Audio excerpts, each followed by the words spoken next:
The Women in Cabin 10 is a gripping psychological thriller that keeps viewers on the edge of their seats with its chilling atmosphere, mysterious characters, and constantly twisting plot. Directed with precision and based on the best-selling novel by Ruth Ware, the film tells the story of Blacklock, a travel journalist who finds herself entangled in a terrifying mystery aboard an exclusive luxury cruise ship. The movie skillfully combines suspense, tension, and psychological depth, making it one of the standout thrillers of the year. From its haunting cinematography to its exceptional performances, every element of The Women in Cabin 10 is designed to draw audiences into a world where nothing is as it seems. The story follows Blacklock, who is assigned to cover the maiden voyage of an elite cruise liner called the Aurora Borealis. What begins as a dream assignment soon turns into a nightmare when Lo believes she witnesses a murder in the cabin next door. However, when she reports the incident, no evidence of a crime can be found, and everyone on the ship insists that all passengers are accounted for. Trapped in the middle of the ocean, with no way to escape or contact the outside world, Lo must unravel the truth before she becomes the next victim. The film creates an intense sense of isolation and paranoia, effectively portraying Lo's growing fear that she is being watched, followed, and possibly targeted. From a technical standpoint, the movie shines in nearly every department. The cinematography beautifully captures both the claustrophobic interiors of the ship and the vast, eerie expanses of the open sea. The production design perfectly balances luxury and unease, making the cruise ship itself feel like a character in the story, opulent on the surface but hiding dark secrets beneath. The lighting and color palette shift from warm golds and blues to cold grays as the story progresses, mirroring Lo's descent into fear and uncertainty. The sound design plays a crucial role in heightening tension, with subtle creaks, whispers, and waves adding to the sense of dread. The musical score, composed with a blend of orchestral and electronic elements, accentuates the suspense and emotional turmoil throughout the film. The direction keeps the narrative tight and fast-paced, allowing the mystery to unfold layer by layer. The editing ensures that every clue and red herring lands effectively, maintaining audience engagement without revealing too much too soon. The script adapts Ruth Ware's novel faithfully while trimming certain details to keep the story cinematic and focused. The dialogue feels natural, and the emotional beats are delivered with intensity and precision. The performances elevate the story to another level. The lead actress portraying Blacklock delivers a powerful performance that captures both vulnerability and determination. Her portrayal of a woman fighting to stay sane while no one believes her is both haunting and relatable. The supporting cast adds depth and intrigue, with each character having their own secrets and motives. The chemistry between the cast members keeps the interpersonal dynamics tense and unpredictable. Whether it's the ship's mysterious crew or the wealthy passengers hiding their own agendas, every character feels essential to the unfolding mystery. Behind the scenes, the film had a challenging production process, with much of it shot on location in cold and unpredictable waters to achieve authenticity. The set designers constructed detailed replicas of the ship's interiors to allow for creative camera movement and lighting setups. The director worked closely with the cinematographer and sound team to ensure the atmosphere remained consistent, blending realism with psychological intensity. Post-production focused heavily on editing rhythm, visual tone, and sound layering to amplify the unease throughout the runtime. The Women in Cabin 10 was produced on a mid-range budget but achieved impressive box office success due to its strong word of mouth and the popularity of the source material. It became a favorite among thriller fans and mystery enthusiasts, praised for its storytelling, visuals, and emotional depth. Critics appreciated the balance between suspense and character development, noting that it successfully delivers both psychological tension and entertainment value.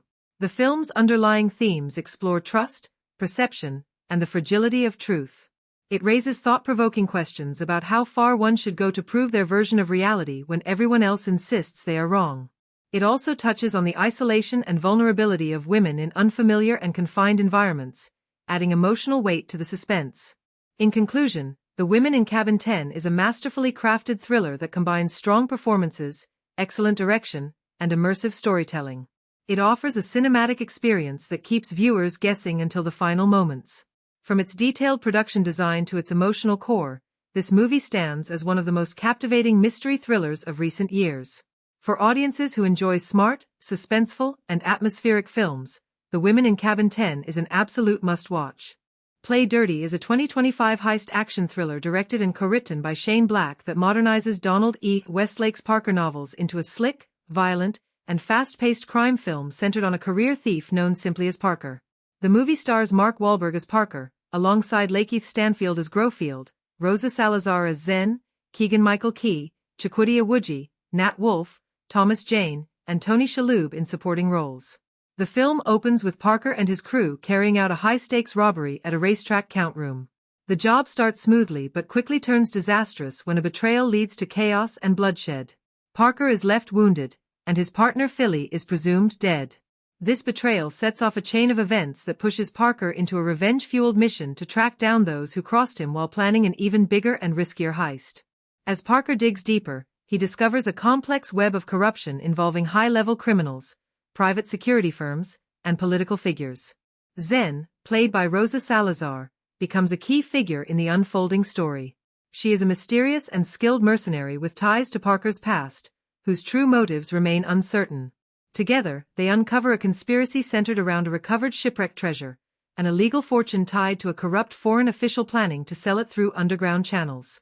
This revelation transforms what began as a simple revenge story into an international crime thriller involving global smuggling, assassins, and covert operations. Throughout the film, Parker assembles a team of specialists to help him execute his ultimate plan, including Grofield, Lakeith Stanfield, a smooth-talking thief with his own moral code, Keegan-Michael Key, the comic relief who provides both humor and hacking expertise, and Thomas Jane as an older mentor figure who warns Parker about the dangers of revenge. Each character adds a layer of tension and personality to the team, but as the heist unfolds, shifting loyalties and hidden motives threaten to tear them apart from within. The narrative balances action with psychological tension, showcasing Parker's intelligence and cold precision as he manipulates every situation to his advantage. Shane Black's signature style of sharp dialogue and dark humor runs throughout the film, mixing gritty realism with moments of sardonic wit. The film's pacing is brisk, alternating between tense planning sequences, explosive confrontations, and emotionally charged character moments that reveal Parker's personal code. He may be a criminal, but he operates with his own sense of justice. Cinematographer Philippe Rousselot captures the film's gritty tone through rich, atmospheric visuals, blending the dark glow of city streets with the sleek interiors of luxury yachts and coastal hideouts. The production design emphasizes a modern high-tech world of organized crime, while Alan Silvestri's musical score combines electronic beats with orchestral tension to maintain the suspense. The action scenes are choreographed with precision, relying heavily on practical effects, car chases, and close-quarters combat rather than CGI. This grounded approach gives the movie a raw, authentic edge that complements its noir-inspired storytelling. The performances are among the film's strongest elements. Mark Wahlberg delivers one of his most intense portrayals to date, embodying Parker as a man torn between vengeance and survival. Rosa Salazar's Zen is equally compelling, blending toughness with emotional depth as she navigates her uncertain alliance with Parker. Lakeith Stanfield's Grofield adds emotional nuance, portraying a thief who is both loyal and haunted by past choices. The chemistry among the cast gives the film a sense of realism, and the interactions between characters are filled with tension, humor, and mistrust. Behind the scenes, production was challenging but rewarding.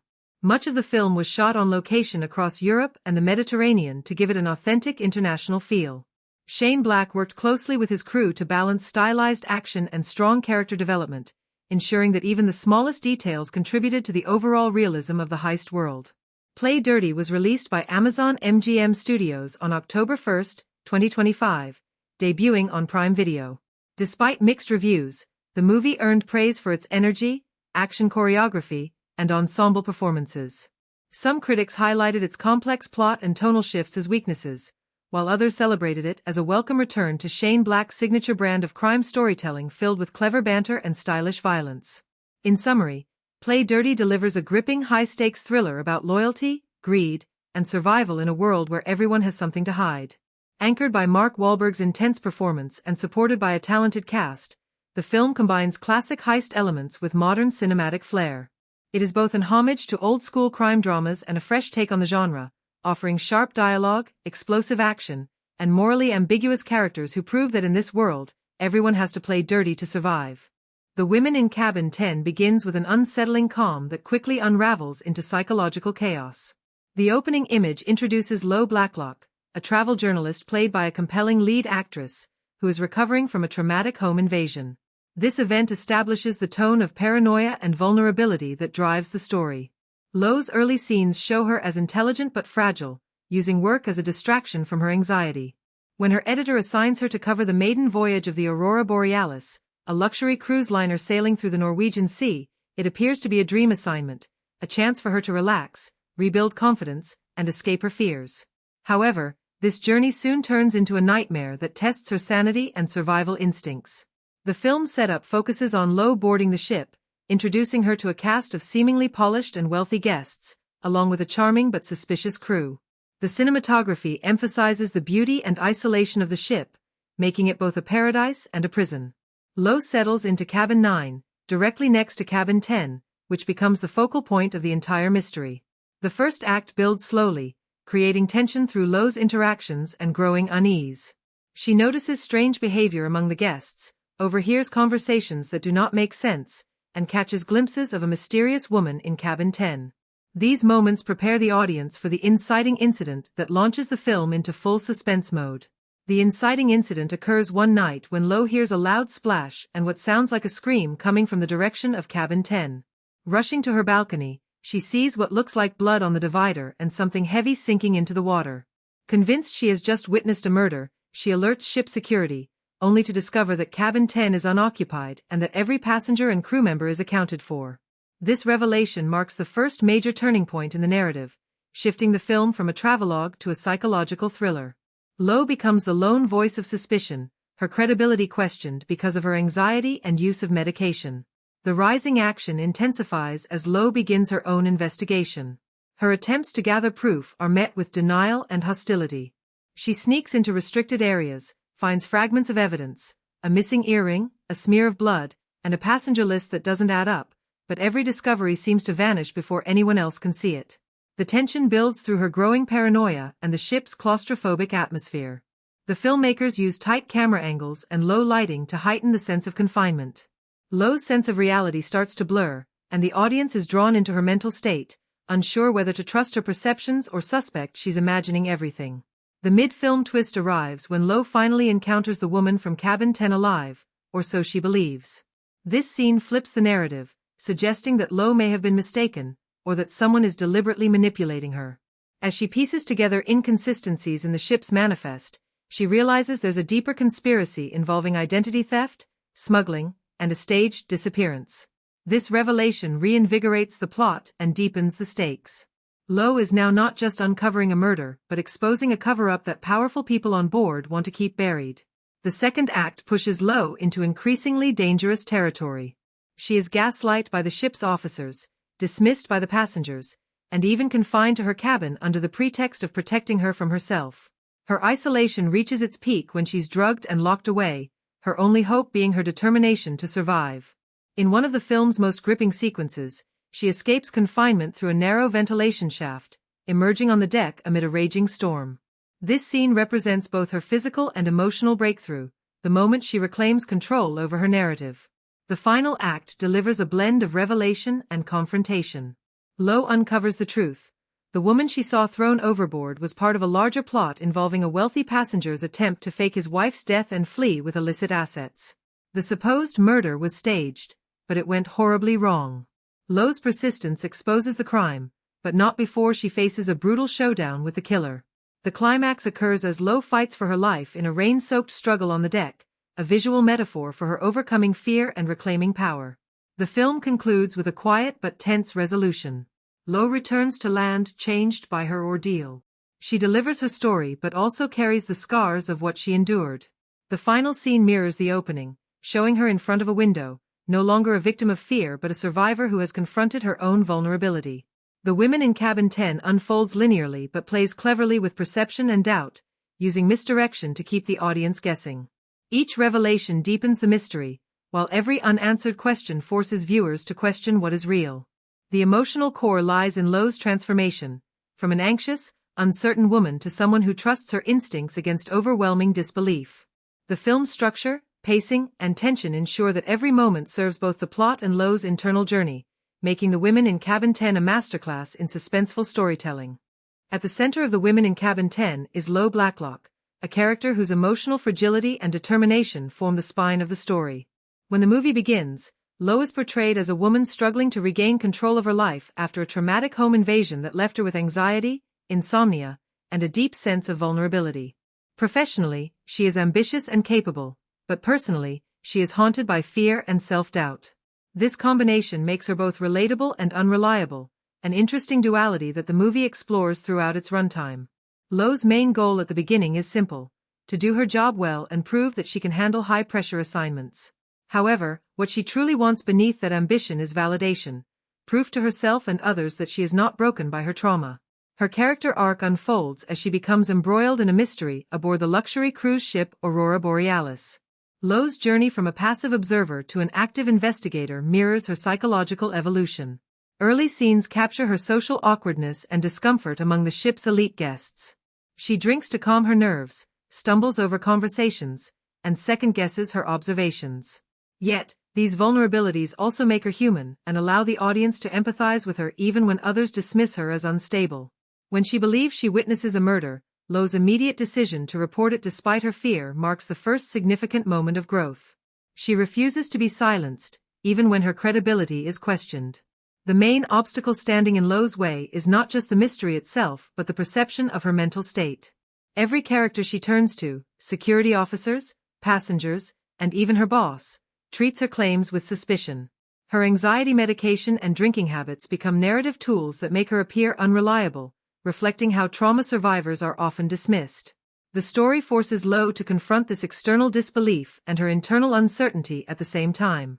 Each new obstacle pushes her to rely on her instincts rather than validation from others. A subtle but powerful gesture that marks this shift is a moment when Lo stops recording evidence for proof and starts acting based on her own conviction, a sign she has begun trusting herself again. The antagonist of the story, Richard Bullmer, embodies control and deception, the qualities Lo must overcome to reclaim her power. Outwardly charming and wealthy, Richard represents the polished surface of privilege hiding corruption beneath. His character contrasts Lo's vulnerability, serving as a metaphor for how the powerful manipulate truth. His motives are driven by greed and self-preservation, as he orchestrates a scheme involving identity fraud and murder to escape financial ruin. What makes him effective as an antagonist is his ability to exploit Lo's weaknesses. He uses gaslighting and manipulation to make her doubt her own reality, positioning himself as the rational one. Their conflict is not only physical but psychological, a battle between perception and truth. The mysterious woman from Cabin 10, later revealed to be part of Richard's plan, acts as a mirror to Lo. She is another woman trapped by circumstance, forced into complicity through fear. Her brief interactions with Lo are pivotal to the story's emotional core. In one key scene, when Lo finally speaks to her face-to-face, the exchange is filled with quiet desperation. The woman's trembling hands and soft voice contrast Lo's growing determination. This moment symbolizes Lo's turning point, from being a victim to becoming a protector. She recognizes herself in this woman and decides she will no longer be controlled by fear. Supporting characters serve varied purposes in the narrative. Ben, an old acquaintance of Lo and a fellow journalist, is both a red herring and a moral anchor. His flirtatious attitude hides moments of concern for Lo's well-being, but his ambiguous behavior keeps the audience uncertain about his intentions. The ship's staff, especially the head of security and the cruise director, represent institutional disbelief. They follow protocol and authority without question, reinforcing the theme of how power silences truth. Although some of these side characters serve primarily as functional obstacles, their presence highlights the isolation Lo faces. The film's emotional weight lies in how Lo changes by the end. When the story begins, she is reactive and defined by fear. By the finale, she becomes proactive, guided by courage and conviction. Her confrontation with Richard on the deck is the culmination of her internal struggle. She no longer seeks permission to act or waits for someone to believe her, she takes control of her own survival. The symbolic gesture of her gripping the railing during the storm as she fights to stay aboard is both literal and metaphorical, a visual representation of her reclaiming strength. By the end, Lo's transformation feels complete. She may not have all the answers, and the trauma still lingers, but she has learned to trust herself. The final moments, showing her returning to land and facing the world again, close her arc with quiet resilience.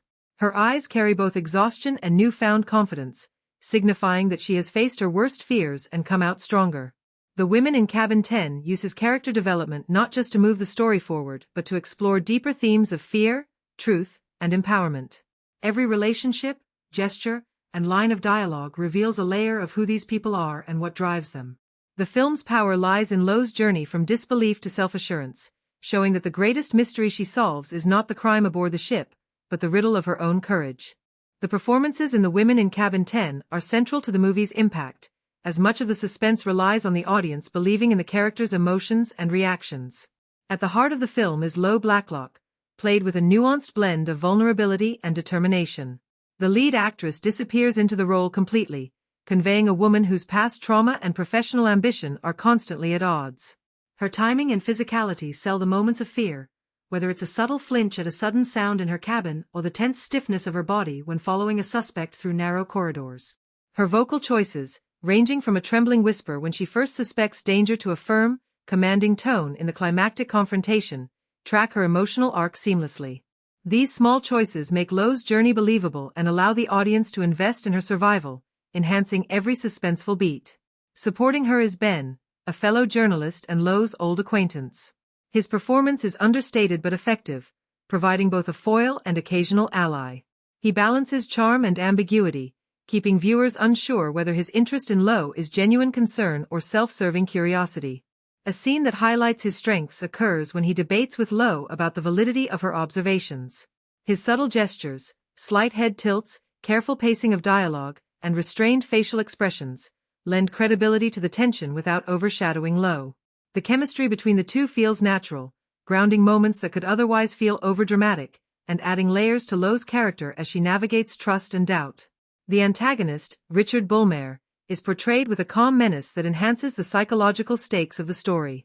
The actor's measured delivery of lines, often accompanied by minimal gestures, makes him unsettling precisely because he does so little.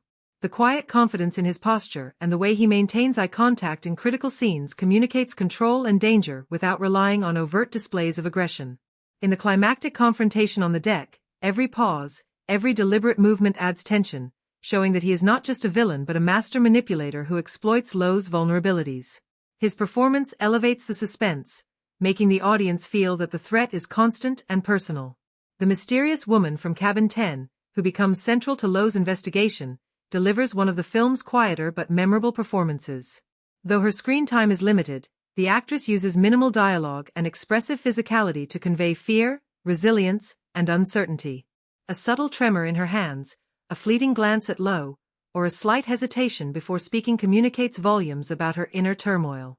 These small moments amplify the stakes of the narrative, showing that even secondary characters can have profound emotional resonance when performed thoughtfully. The ship's crew and other passengers offer varying degrees of effectiveness. Most provide necessary tension or comedic relief without drawing attention away from the main storyline. The head of security, for example, uses a stiff, almost bureaucratic delivery to underscore institutional disbelief, and the crew's director employs refined gestures to portray polished control. While these performances are not scene-stealing, they anchor the narrative, providing realistic obstacles to Lo's investigation. However, a few passengers feel slightly one-dimensional, with flat deliveries that contrast sharply with the lead actress's intensity. These moments can temporarily break immersion, though they are balanced by stronger supporting turns elsewhere. One of the most striking aspects of the acting is the use of silence and reaction shots. The director often frames characters in moments of tension without dialogue, relying on micro-expressions, shifting gaze, and subtle posture changes. Lo's fear or suspicion is often communicated with a slight tightening of her jaw, a cautious scan of her surroundings, or the way she grips an object for support.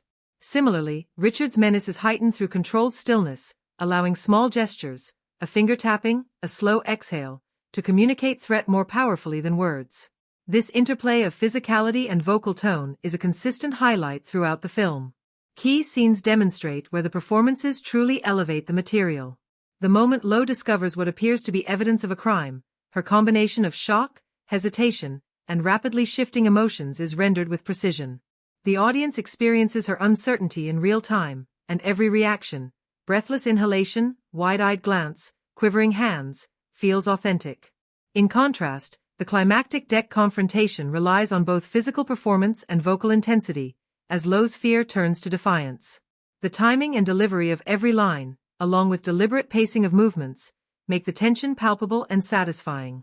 Overall, the performances in The Women in Cabin 10 range from quietly commanding to overtly intense, but the central cast anchors the story effectively. Lo's portrayal is the linchpin, with supporting actors enhancing her journey through subtle interactions, contrasting energies, and well-timed reactions. Even minor roles contribute to atmosphere, demonstrating careful casting and strong direction. While a few smaller characters fall slightly flat, the ensemble's overall cohesion and the electric moments delivered by the leads make the film a compelling showcase of acting that transforms suspenseful writing into lived emotion. The direction of the women in Cabin 10 plays a central role in crafting the film's tense, claustrophobic atmosphere, guiding both the performances and the visual storytelling to heighten suspense. From the outset, the director establishes a tone of unease that permeates every scene. The opening sequences, showing Blacklock preparing for her assignment and boarding the Aurora Borealis, are staged with deliberate pacing. Long tracking shots follow her through the luxurious yet isolating corridors of the ship, visually reinforcing the idea that Lo is navigating a space that is both opulent and confining. These early choices set the psychological stage, allowing the audience to feel her vulnerability even before the central mystery unfolds. One of the director's key stylistic signatures is the use of close-ups to emphasize internal states. Lo's emotions, fear, suspicion, determination, are often conveyed through subtle facial expressions captured in tight framing. By choosing to linger on her reactions, the director immerses the audience in her subjective experience, making every unexplained noise, fleeting shadow, or suspicious glance feel immediate and threatening. These moments are often complemented by soft, ambient lighting that casts shadows across the ship's interiors, creating a visual language of paranoia and uncertainty. Pacing is another area where the director demonstrates careful control. The first act moves deliberately, allowing character development and world building, but accelerates as the plot thickens. The discovery of the apparent murder in Cabin 10 triggers a series of increasingly tense sequences. Here, abrupt cuts and quick intercutting between Lo, the supposedly unoccupied Cabin 10, and other passengers heighten suspense. The director balances these faster sequences with slower, more deliberate moments, such as Lo examining evidence or confronting other characters, so that tension ebbs and flows rather than exhausting the viewer. This rhythm keeps the audience engaged and mirrors Lo's own fluctuating anxiety. The director also makes deliberate choices in staging action and suspense. Scenes in tight spaces, like the narrow corridors or cabin interiors, are choreographed to maximize the feeling of confinement. Lo's movements are constrained, and the camera follows her closely, often over the shoulder, making the audience experience her claustrophobia firsthand. In contrast, scenes on the ship's decks or looking out to the vast ocean use wide shots to emphasize isolation in the open space, demonstrating a keen understanding of spatial storytelling. These contrasts between confined and open environments reinforce the psychological stakes. Sound design and music are directed with equal care. Moments of silence are as significant as moments of noise. The director intentionally allows ambient sounds, the creak of the ship, footsteps echoing, distant laughter, to create tension. When the score emerges, it is subtle, underscoring dread without overwhelming the scene. This restraint indicates a confidence in the narrative's ability to generate suspense organically rather than relying solely on music cues. Actor guidance is another strength of the direction. Performances feel natural and nuanced, with the director encouraging the leads to internalize fear and suspicion. The lead actress portraying Lo demonstrates a full range of emotional shifts, from uncertainty to determination, while supporting cast members are guided to balance charm, menace, or ambiguity. Scenes involving confrontations, like Lo challenging the antagonist or interacting with skeptical crew members, are staged to allow pauses, gestures, and reactions to land organically, rather than relying on overt exposition. The director clearly prioritizes subtlety and realism in character interactions, enhancing believability. However, there are moments where the direction risks overemphasis. Some sequences linger slightly too long on ambiguous imagery or red herrings, which can momentarily stall narrative momentum. For instance, extended shots of empty cabins or corridors sometimes feel more atmospheric than plot essential. While these choices contribute to mood, they may frustrate viewers seeking a tighter, more linear pacing. Nonetheless, these are minor lapses in an otherwise confident directorial approach. The director also uses perspective creatively to manipulate the audience's alignment with Lo. Point-of-view shots place viewers directly in her line of sight, creating immediacy and making every ambiguous action feel threatening. This choice emphasizes the film's psychological core. The tension arises as much from perception as from external danger. By controlling what the audience sees and when, the director ensures that suspense is maintained throughout the narrative. In the finale, directorial control reaches its peak. The climactic confrontation on the deck during the storm is staged with a combination of wide and close shots that balance spectacle with intimacy. The camera captures both the physical danger and the emotional stakes, ensuring that Lowe's triumph feels earned rather than contrived. Timing, pacing, and staging converge to make the resolution satisfying both visually and narratively. Overall, the director's vision defines the women in Cabin 10, guiding tone, pacing, performances, and visual storytelling with confidence. Stylistic choices such as close-ups, tracking shots, careful sound design, and controlled pacing enhance suspense and immerse the audience in Lowe's psychological experience. While a few lingering atmospheric shots slightly disrupt momentum, the overall direction successfully transforms the story into a tense, engaging thriller that maintains clarity, emotional resonance, and sustained tension from start to finish. The cinematography in The Women in Cabin 10 is central to the film's tense and claustrophobic atmosphere, using framing, movement, color, and lighting to immerse the audience in Blacklock's psychological experience. From the opening scenes, the cinematographer establishes a visual language that balances luxury and unease. The Aurora Borealis, the cruise ship where most of the story unfolds, is presented through a combination of wide establishing shots and tight interior framing. Wide shots capture the grandeur and isolation of the vessel against the dark expanse of the sea, visually emphasizing Lowe's vulnerability. Tight framing in corridors and cabins heightens the sense of confinement, reinforcing her fear and making the audience feel trapped alongside her. Color palettes throughout the film are deliberately chosen to reflect mood and emotional tone. Early sequences feature warm golds and soft blues that communicate calm, luxury, and the initial allure of the cruise. As the story progresses and the tension increases, the palette shifts to cooler grays, muted blues, and stark shadows, visually representing the growing unease and psychological pressure on Lowe. These shifts are subtle but effective, allowing the audience to sense the change in atmosphere even before narrative cues confirm danger. The cinematography never feels decorative. Instead, it serves to reinforce story and character, highlighting the internal state of Lowe and the hidden threats surrounding her. Lighting plays a critical role in establishing suspense. Interior cabin scenes often use low-key lighting, casting long shadows that obscure corners and create a sense of uncertainty. The cinematographer frequently employs chiaroscuro effects, using pools of light to draw attention to details while leaving other areas in darkness, suggesting danger lurking just out of view. Reflections in windows and glass surfaces are used creatively, sometimes showing glimpses of figures that may or may not exist, amplifying the psychological tension. Deck scenes at night employ natural moonlight and practical ship lighting to enhance realism while maintaining a foreboding tone, giving the ocean a cold, unforgiving presence that mirrors Lowe's emotional isolation. Camera movement is carefully controlled to guide audience focus and build suspense. Tracking shots follow Lowe through narrow corridors, elevators, and stairwells, often from a slightly low or high angle, creating subtle disorientation and emphasizing her smallness in the vast ship. Over-the-shoulder and point-of-view shots are used strategically, letting viewers see the story from Lowe's perspective and heightening engagement with her uncertainty. In moments of peak tension, the cinematographer uses slow, deliberate pans or handheld movements, which add immediacy and make suspenseful discoveries feel sudden and startling. In contrast, moments of relative calm use steadier, more composed shots that provide relief and allow for emotional reflection. One standout sequence demonstrates the cinematography's impact on narrative tension. When Lowe first hears the scream and believes she witnesses the murder in Cabin 10, the camera alternates between her point of view and slightly off-kilter angles of the corridor and water beyond.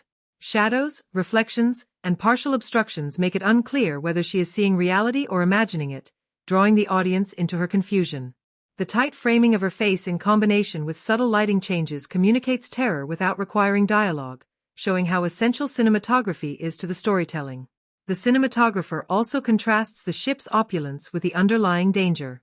Luxurious spaces are shot with soft focus, wide lenses, and elegant symmetry, emphasizing comfort and wealth, while sudden shifts to handheld cameras and tighter lenses in suspenseful moments convey instability. This visual contrast enhances the narrative, reminding the audience that appearances can be deceiving.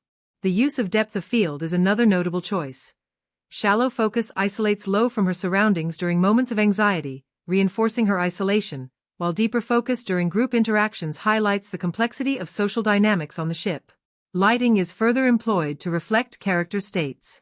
Lowe's moments of doubt or fear are often shot with harsh shadows or dim lighting, while moments of realization or determination are accompanied by more balanced illumination, sometimes with natural light streaming through windows.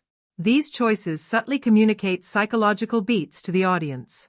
Additionally, reflections in mirrors and glass are frequently used to suggest duality, deception, and the idea that Lowe must see beyond surface appearances to uncover the truth.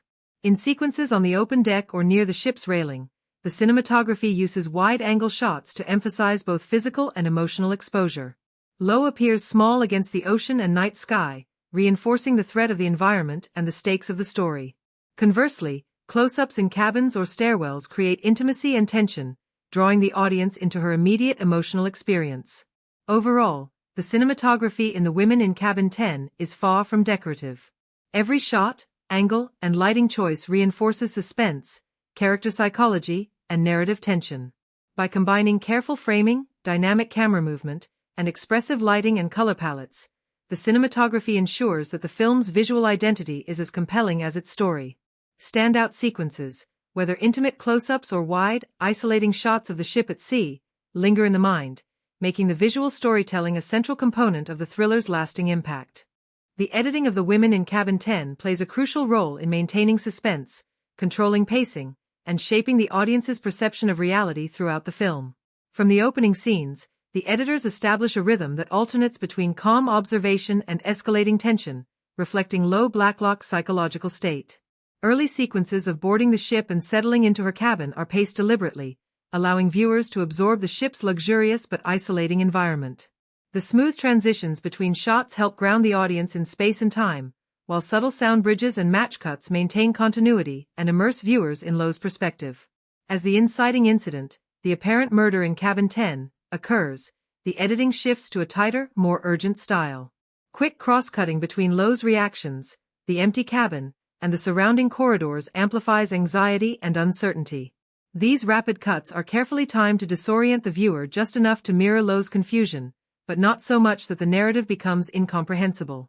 The editors balance the need for clarity with the desire to generate suspense, allowing glimpses of evidence or suspicious behavior to land as visual beats that both advance the story and increase tension. Montages are used sparingly but effectively to condense time and show Lowe's investigative progress.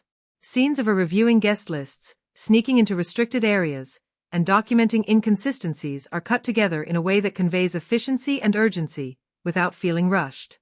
These sequences maintain momentum between major plot points, highlighting Lowe's resourcefulness and determination while keeping the audience engaged. Importantly, the montages avoid exposition-heavy dialogue, relying on visual storytelling and subtle sound cues, which underscores the film's reliance on atmospheric tension rather than verbal explanation. The use of silence and restraint is a notable strength of the editing. Many suspenseful moments are punctuated by long takes or minimal cuts, forcing the audience to focus on environmental details or character reactions. For instance, when Lowe investigates Cabin 10 late at night, lingering shots of empty corridors, creaking doors, or shadows moving just out of frame build unease without dialogue. These restrained edits make sudden cuts, such as a glimpse of a figure or a loud splash, feel startling and earned, demonstrating careful control of rhythm and timing. Cross-cutting between Lowe's perspective and that of other characters is used strategically to heighten tension and create ambiguity. In several key scenes, the audience sees potential suspects moving through the ship or interacting with objects Lowe has observed, but these sequences are presented in a way that leaves room for doubt. The editors intentionally withhold full context, creating a sense of unreliability that aligns with the psychological thriller framework. Flashbacks or glimpses of Lowe's trauma are interspersed subtly, often through brief cuts or reflections in mirrors, adding depth to her character while maintaining the narrative's forward momentum. Pacing across the 3 acts is generally effective. The first act is measured, focusing on world-building and character introduction, establishing Lowe's vulnerability and the isolation of the ship. The second act accelerates, using tighter cuts and overlapping action to convey urgency as Lowe investigates the apparent crime and confronts disbelief from crew and passengers. Suspense peaks through well-timed edits that alternate between discovery and misdirection, keeping viewers on edge. The final act maintains intensity with a combination of longer takes for physical confrontation and rapid cuts for escalating danger, particularly in the climactic sequence on the ship's deck during a storm. This combination ensures both clarity of action and emotional engagement. There are a few moments where the editing could have been slightly tighter. Certain sequences linger on atmospheric shots of empty corridors or luxurious interiors longer than necessary, momentarily slowing the story's rhythm. While these moments add to mood, trimming a few frames could have increased momentum without sacrificing suspense. Conversely, the editors wisely avoid overcutting in scenes that require emotional weight or character focus, allowing performances to breathe and ensuring that tension is not lost to rapid-fire transitions. Transitions between interior and exterior environments are handled skillfully. Wide establishing shots of the ship at sea are often followed by immediate cuts into cabins or hallways, creating a sense of space while maintaining immersion.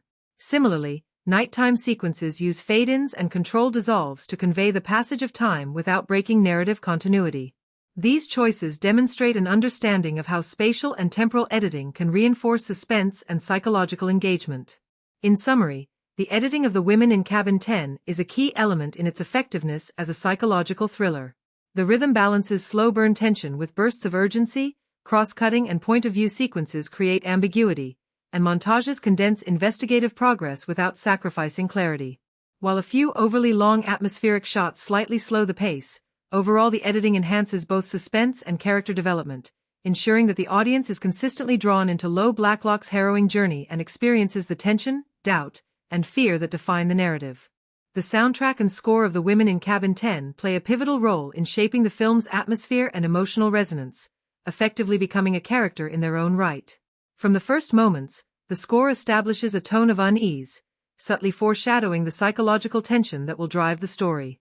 The composer uses a combination of minimalist motifs, ambient textures, and occasional bursts of orchestral intensity to reflect Blacklock's inner turmoil and the escalating mystery aboard the Aurora Borealis. These choices ensure that the audience is never fully at ease, even during ostensibly calm sequences, reinforcing the film's overarching sense of suspense. Early in the film, the music is restrained, using soft, sustained tones and quiet piano motifs that echo Lo's lingering anxiety from her traumatic past. These subtle cues underscore her vulnerability and isolation, particularly in scenes where she walks through the ship's empty corridors or examines her cabin late at night. Silence is used deliberately as well, often amplifying natural sound, creaking floors, distant footsteps, and the hum of the ship's engines, so that the absence of music itself becomes a tool for tension. The interplay between quiet passages and diegetic sound helps immerse the audience in Lo's perspective, making every unexpected noise feel charged with potential danger. As the narrative progresses and Lo believes she witnesses the murder in Cabin 10, the score begins to actively manipulate tension. High-pitched, sustained strings and subtle percussive pulses accompany her discoveries, heightening anxiety without overwhelming the scene. The music often rises and falls in intensity in sync with Lo's breathing and pacing, effectively mirroring her psychological state. These motifs recur throughout the film, attaching to moments of perceived threat and establishing an auditory shorthand for danger that the audience subconsciously recognizes. In this way, the score not only supports the visuals but also guides emotional responses and anticipation. The film also incorporates licensed music selectively, mainly during daytime or shipboard leisure sequences. These tracks provide a contrast to the score's ominous tones, grounding the setting in luxury and normalcy while highlighting the dissonance between appearance and reality. The juxtaposition of upbeat music with subtle visual hints of threat reinforces the theme that danger can lurk beneath seemingly safe surfaces. These musical choices enhance narrative irony and contribute to the film's psychological tension by reminding viewers that nothing aboard the ship is entirely as it seems. One of the most effective uses of the score occurs during moments of revelation or confrontation. When Lo pieces together critical evidence or directly confronts the antagonist, the music swells in controlled bursts, combining strings, low synths, and percussive accents to convey urgency and determination. These cues are timed with camera movements and editing to maximize impact, transforming climactic sequences from merely visually exciting moments into emotionally charged experiences. In particular, the final confrontation on the ship's deck during the storm is elevated by a layered score that balances high-tension orchestration with atmospheric sound effects, making the scene both thrilling and emotionally resonant. Equally important is the composer's use of thematic motifs for character and psychological states. Lo's personal motif, a simple, haunting progression of notes, appears during moments of introspection or vulnerability, subtly reinforcing her narrative arc. Conversely, the antagonist is accompanied by low, dissonant tones or muted percussion that signal manipulation and threat. These recurring auditory cues help the audience track character intentions and emotional stakes, often subconsciously, enhancing engagement without requiring explicit exposition. There are moments when the score edges toward overstatement, particularly in scenes intended to shock or startle. Sudden crescendos occasionally coincide with predictable jump scares, which can feel slightly heavy-handed. However, these instances are minimal and do not significantly undermine the overall effectiveness of the soundtrack. The restrained use of silence and nuanced ambient textures throughout the majority of the film ensures that tension is built organically rather than relying solely on musical cues. Subtle sound design also complements the score, blending naturalistic effects with musical elements. The rhythm of footsteps, distant laughter, closing doors, and ocean waves is often woven into the score itself, creating a seamless sonic environment that reinforces suspense. Moments of heightened silence, when paired with these carefully layered sound effects, generate anticipation that can feel more impactful than overt musical cues. In summary, the soundtrack and score of The Women in Cabin 10 are integral to its identity as a psychological thriller. The music reflects character psychology, manipulates tension, and enhances key narrative beats, while judicious use of silence and diegetic sound deepens immersion. Recurring motifs provide emotional continuity and reinforce themes of fear, vulnerability, and deception, making the auditory experience as compelling and memorable as the visual storytelling. The result is a film in which music and sound are not merely supplementary but essential to the suspense and emotional engagement that define the narrative. The Women in Cabin 10 operates on multiple levels, using its suspenseful narrative to explore deeper themes related to perception, fear, and personal empowerment. At its core, the film wrestles with the fragility of identity and the tension between external perception and internal truth. Blacklock, the protagonist, embodies this struggle. She begins the story burdened by trauma from a home invasion, and the cruise assignment initially represents an attempt to reclaim her sense of self and professional credibility. The narrative constantly places her in situations where her reliability is questioned, forcing the audience to consider how identity can be both self-defined and socially constructed. The theme of identity is reinforced visually and narratively, with Lo's perspective dominating the storytelling. Shadows, reflections in mirrors, and obstructed views emphasize the uncertainty of what is real, creating a metaphorical echo of her internal conflict and the precariousness of trusting one's own judgment. Fear is another central theme, explored both psychologically and physically. The cruise ship setting, isolated and luxurious, acts as a pressure cooker, amplifying Lo's anxieties. The film portrays fear not merely as a response to danger, but as a force that can distort perception and cloud judgment. The recurring motif of empty corridors, the ominous Cabin 10, and the interplay of light and shadow reinforce this theme, showing how fear can exist even in spaces that appear safe. Lo's progression, from anxious observer to determined investigator, illustrates how confronting fear can lead to empowerment. Her journey communicates that courage is not the absence of fear but the decision to act despite it. Deception and manipulation are tightly interwoven with the theme of fear. The antagonist, Richard Bullmer, embodies control and the abuse of power, demonstrating how those in positions of authority or privilege can shape perception to suit their own ends. His ability to gaslight Lo and manipulate the environment highlights the fragility of truth when faced with orchestrated deceit. The narrative repeatedly blurs the line between reality and illusion, forcing both Lo and the audience to question what is authentic. Thematically, the film suggests that discerning truth requires vigilance, critical thinking, and trust in one's own instincts. Isolation is explored both physically and emotionally, reflecting the psychological state of the protagonist. Lo's experiences on the ship underscore how isolation magnifies anxiety and vulnerability. Wide shots of the aurora borealis against the dark sea emphasize her smallness and solitude, while tight framing in corridors and cabins conveys confinement. Emotional isolation parallels this physical solitude, as Lo encounters disbelief and dismissal from crew members and fellow passengers.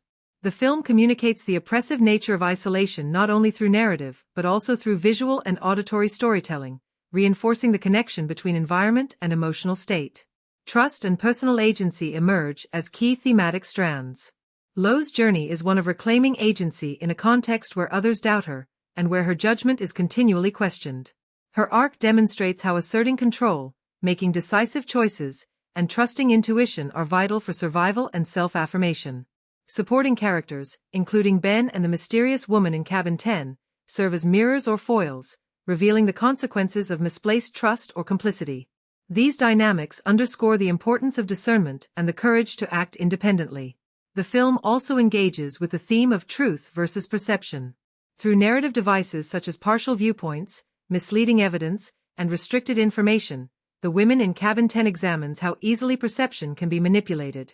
The repeated use of reflections, shadows, and obstructed lines of sight visually underscores this idea, turning cinematography into a thematic tool. Audiences are invited to consider how personal biases, fear, and external pressures shape what we accept as reality. A subtler theme is resilience and personal growth. By the story's conclusion, Lo has confronted both external threats and internal doubts. She emerges not only as a survivor of the immediate danger, but as someone who has reclaimed her autonomy and reinforced her self-confidence. The climax, which pairs physical confrontation with psychological reckoning, reinforces the idea that true empowerment involves navigating both external and internal challenges. While the film is consistent in exploring these themes, it occasionally presents mixed signals through red herrings and ambiguous character motivations.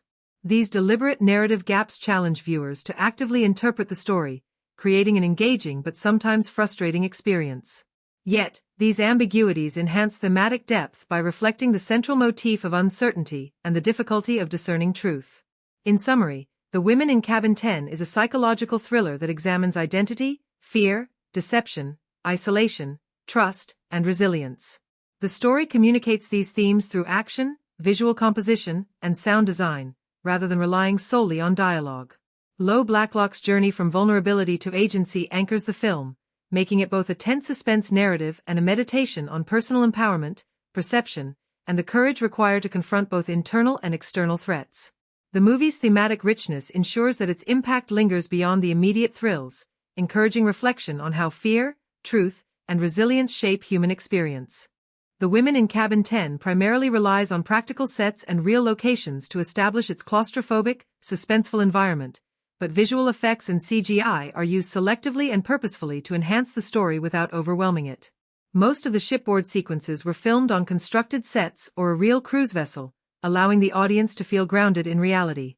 When visual effects are introduced, they are subtle, often serving to expand the ship's environment, simulate dangerous scenarios, or heighten tension in ways that practical effects alone could not achieve. This restrained approach ensures that CGI supports the narrative rather than becoming a distraction. One of the most notable applications of visual effects appears in the scenes involving the open ocean. Wide shots of the aurora borealis against a stormy sea are largely digital composites, blending practical models of the ship with CGI water, sky, and weather effects. These sequences are particularly effective in establishing scale and isolation. The CGI convincingly portrays the ship as both luxurious and vulnerable, emphasizing the psychological and physical stakes for Lo Blacklock. Motion and wave dynamics appear natural, and lighting is carefully matched to the practical shots on deck, making the digital work nearly seamless. The result is an immersive environment that heightens tension, especially during nighttime sequences when the ship feels small against the vast, unforgiving sea. Another area where visual effects are used subtly is in the depiction of water-based suspense sequences. For example, when Lo believes she witnesses a murder in Cabin 10, the splash into the ocean is enhanced with digital water displacement and minor compositing to increase realism. The CGI complements practical effects, such as the actor's physical movements and water tanks, without drawing attention to itself. This approach ensures that the audience remains focused on Lo's emotional experience and the suspense of the moment, rather than noticing artificiality in the effects. CGI is also employed in scenes that require altering or extending the ship's interiors. Corridor extensions, balcony shots, and exterior views that would be difficult to achieve practically are augmented digitally. These effects are largely invisible to viewers because of careful compositing, consistent lighting, and attention to perspective. The integration is smooth enough that the audience perceives continuity between practical and digital environments, maintaining immersion while supporting the narrative's claustrophobic and isolated atmosphere. Some sequences use digital matte painting and subtle enhancements to convey stormy weather or turbulent seas. These moments are critical for building suspense, particularly during the climactic confrontation on the ship's deck. Lightning flashes, wind effects, and rain are digitally added to supplement practical on-set elements, such as water sprays and wind machines. The CGI here is restrained, ensuring that the action remains readable and that the audience can clearly follow the characters while still feeling the intensity of the environment. The seamless blend of practical and digital effects ensures that tension is amplified rather than confused by technical execution. The film's VFX team also pays attention to micro-details, such as reflections in windows and water surfaces, which are digitally enhanced to maintain realism. For instance, when Lo is observing Cabin 10 or monitoring suspicious activity, CGI reflections and subtle distortions reinforce the theme of perception versus reality. These effects support storytelling by emphasizing psychological tension rather than serving as showy spectacle. There are moments where visual effects are nearly invisible, yet critical to narrative credibility. For example, digital cleanup is applied to shots where continuity of ship interiors, corridors, or exterior railings is required between takes. While minor, this work ensures that the audience remains fully immersed in the setting and that visual inconsistencies do not distract from the suspense. Overall, The Women in Cabin 10 demonstrates a careful balance between practical effects and CGI. Digital elements are deployed to enhance realism, extend environments, and heighten tension without overshadowing performances or story. The seamless integration of compositing, water simulations, and environmental enhancements allows the film to present a visually coherent and psychologically compelling world. Unlike some thrillers where CGI can feel overused or pull the audience out of the story, here it is a tool that subtly reinforces the narrative.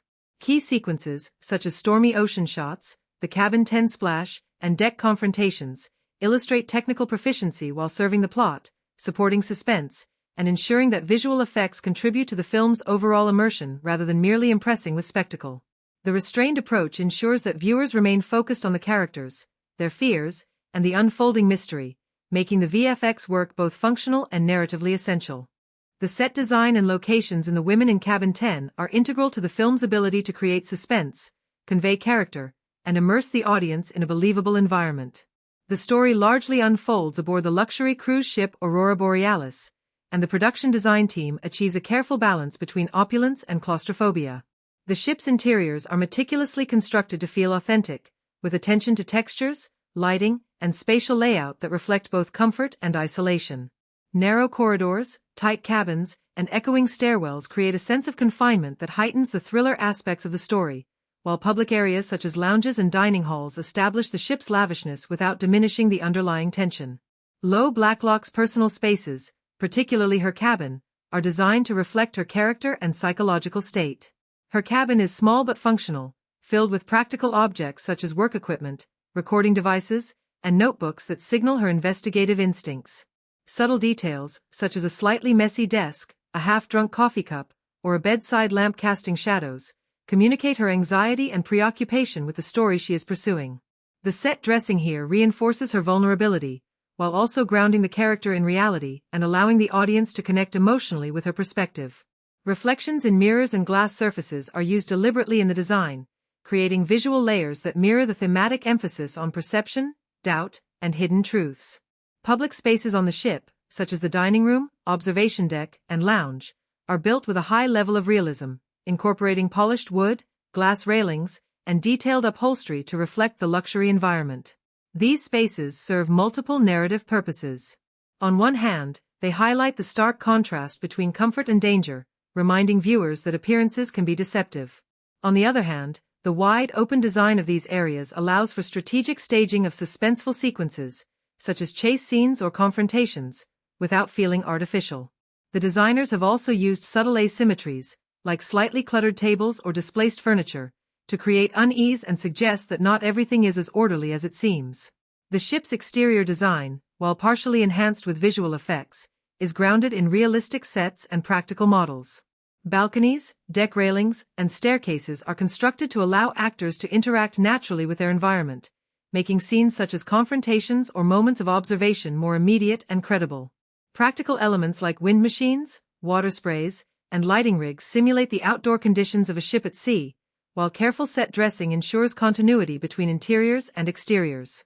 The production design team also integrates digital extensions seamlessly, ensuring that the ship feels expansive and isolated, reinforcing the themes of vulnerability and suspense.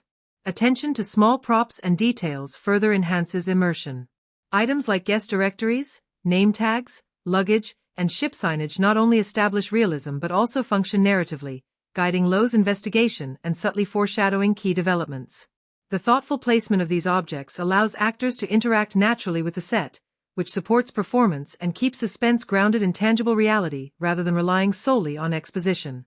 Lighting fixtures and architectural choices are also central to the production design's effectiveness. Narrow hallways, reflective surfaces, and layered lighting contribute to the feeling of uncertainty, with shadows and partially obscured sightlines heightening suspense. These design decisions also support cinematography, allowing the director and cinematographer to use framing and light to emphasize psychological tension.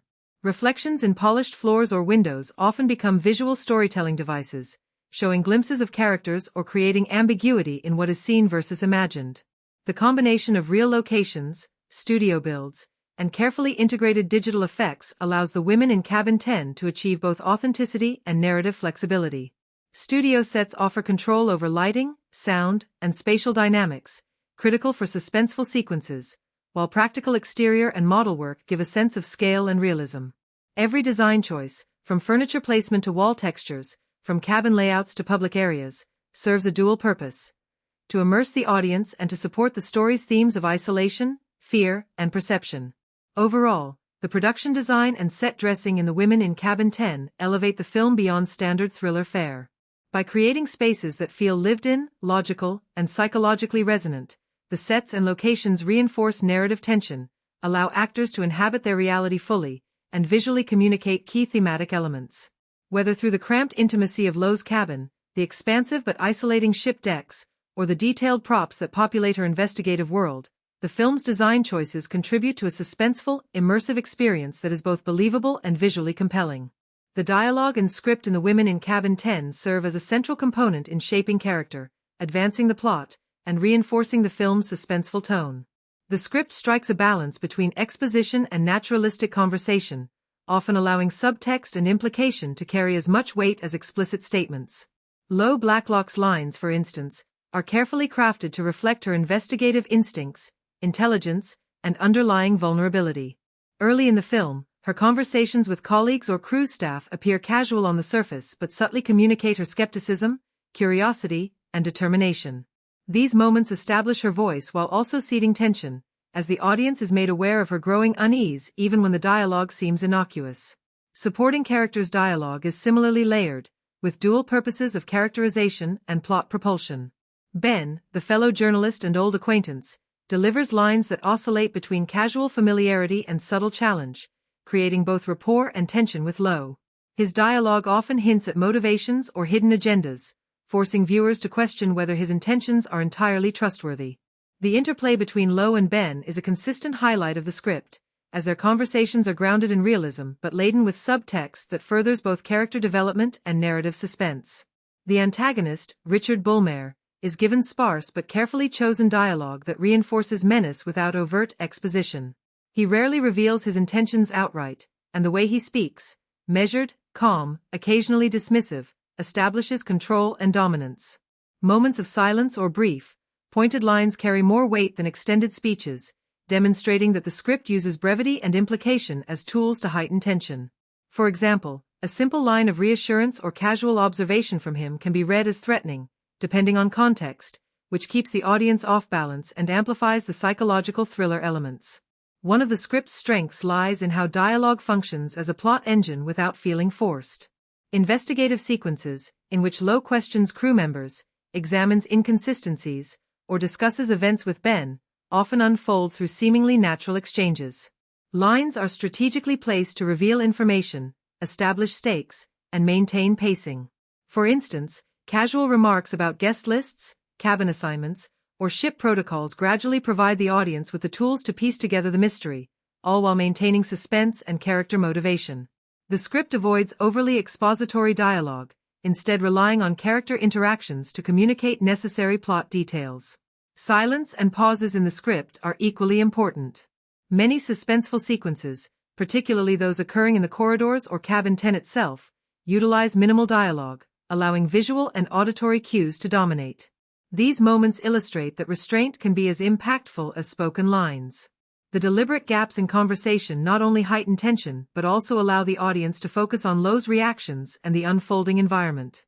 The script is attentive to rhythm, timing, and pacing, ensuring that dialogue complements rather than competes with visual storytelling. Thematically, dialogue reinforces the film's exploration of perception, fear, and agency. Lines often carry double meanings or serve as commentary on trust, reality, and deception. Lowe's interactions frequently challenge other characters' credibility, subtly highlighting the tension between appearance and truth. Crew and passenger dialogue further supports these themes, with casual remarks that later gain significance as suspicions mount. The script consistently layers dialogue with subtext, making conversations meaningful on both narrative and psychological levels.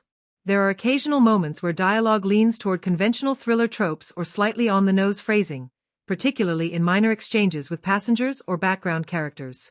These instances are brief and do not significantly detract from the overall effectiveness of the script, but a tighter revision could have enhanced clarity or maintained the tension more consistently.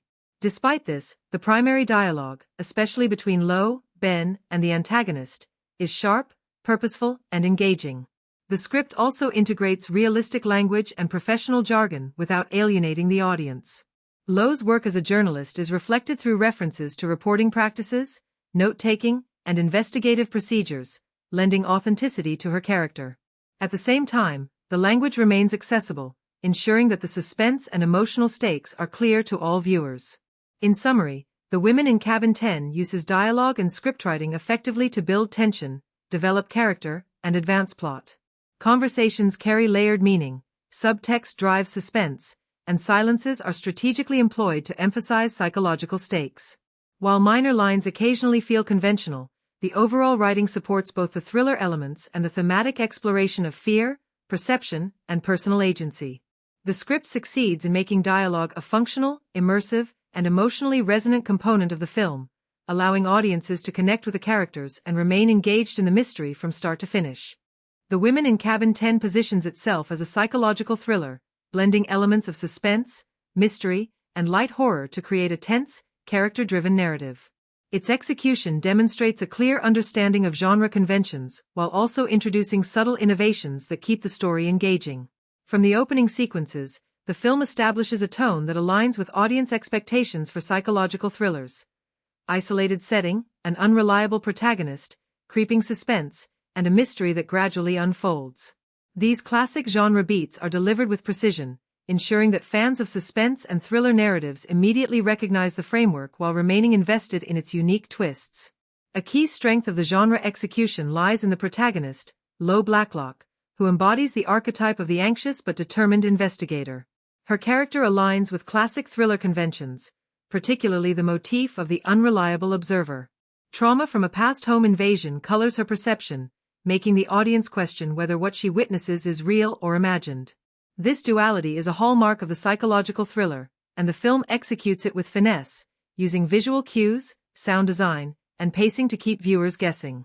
Unlike more formulaic entries, the film avoids over-reliance on jump scares or overt horror, instead building tension through atmosphere, ambiguity, and character reactions, a choice that appeals to audiences who prefer intelligence-driven suspense over shock value. The isolated cruise ship setting serves as both a narrative and thematic tool, adhering to genre expectations while refreshing the environment. Thrillers often exploit enclosed spaces to create tension, and The Women in Cabin 10 uses the confined corridors, cabins, and decks to heighten anxiety and foster a sense of vulnerability. At the same time, the ship's luxurious design contrasts with the underlying danger, offering a fresh visual and thematic layer. This juxtaposition, beauty and opulence against psychological threat, is a creative choice that differentiates the film from standard thriller locations like urban apartments or rural houses. The film skillfully navigates suspenseful pacing, another hallmark of the genre. Early acts establish a sense of normalcy and isolation, gradually introducing tension through subtle clues, suspicious behavior, and minor inconsistencies. This slow build respects audience intelligence, rewarding careful attention rather than relying on overt exposition.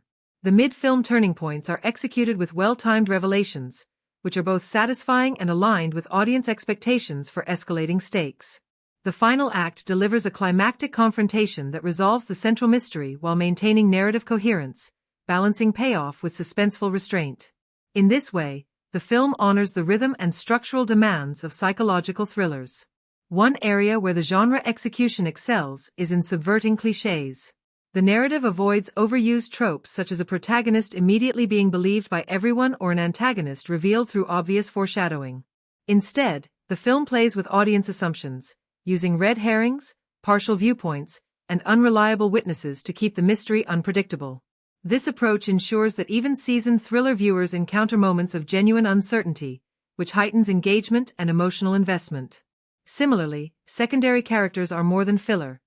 Their interactions contribute to tension, misdirection, or character development, rather than simply serving as disposable victims or plot devices.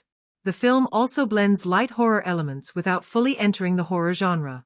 Suspenseful moments, such as potential sightings in Cabin 10 or nighttime investigations, are accompanied by sound design and cinematography that create unease and subtle fear. However, the emphasis remains on psychological tension rather than gore or overtly supernatural elements. This careful balance appeals to fans of psychological thrillers and mystery-driven suspense while avoiding alienating viewers who are less receptive to traditional horror tropes. Where the film occasionally leans on familiar genre beats is in its use of investigative montages, corridor chases, and climactic confrontations on precarious edges of the ship.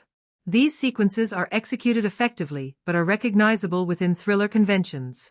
The difference lies in their integration with character psychology and visual storytelling, ensuring that even familiar tropes feel justified and narratively meaningful rather than gratuitous. In summary, The Women in Cabin 10 executes its psychological thriller genre with sophistication, blending classic beats with subtle innovations. It honors expectations through an isolated setting, an unreliable protagonist, escalating tension, and a structured mystery arc, while avoiding clichés such as obvious foreshadowing, one-dimensional secondary characters, or gratuitous horror. The film refreshes the genre through its luxurious but confining ship environment, intelligent pacing, and psychological focus, creating suspense that is as much emotional as it is narrative. By balancing audience familiarity with inventive choices, the film satisfies fans of the genre while maintaining narrative credibility, delivering a thriller experience that is engaging, tense, and memorable from start to finish. The Women in Cabin 10, while primarily functioning as a psychological thriller, subtly engages with social and cultural themes that reflect contemporary concerns, particularly regarding gender dynamics, professional credibility, and the perception of trauma. At its core, the film examines how women's voices and experiences are often questioned or dismissed, a theme embodied in the protagonist, Lo Blacklock. Lo is a journalist with a history of trauma, and her observations aboard the cruise ship are frequently met with skepticism or outright dismissal by colleagues, crew members, and passengers. This dynamic serves as a commentary on the challenges women face in professional and social spaces when asserting authority or reporting uncomfortable truths. The narrative highlights the tension between subjective experience and societal doubt, inviting audiences to consider how credibility is often socially constructed and contested, particularly for women.